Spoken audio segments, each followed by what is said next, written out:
Danmark er i alvorlige problemer. Fordomme blusser op. Konflikter lurer. Er vi for alvor ved at sætte danskheden og de danske værdier over styr? Er vi blevet mistroiske over for hinanden? Er vi ved at gentage fortidens synder? Vi ser jo, at arbejdspladser må lukke ned. At det kan være svært at finde arbejde. Mange er bekymrede for, hvordan det skal gå dem og deres familie. Ingen vælger jo at blive arbejdsløs. Alligevel er fordommene mange. Men vi danskere har et valg. Du har et valg. Lad os anerkende den indsats, tusindvis af danskere dagligt udøver for at få sig et job.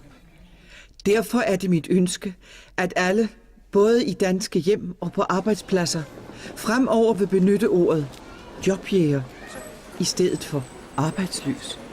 Netop i vanskelige tider er det vigtigt, at vi har blik for hinanden og er parat til at opmuntre og støtte der, hvor vi kan. Jobjægerne fortjener vores respekt. Jobjægerne fortjener vores opmærksomhed og anerkendelse. Gud bevarer jer alle. Gud bevarer jobjægerne. Gud bevarer Danmark.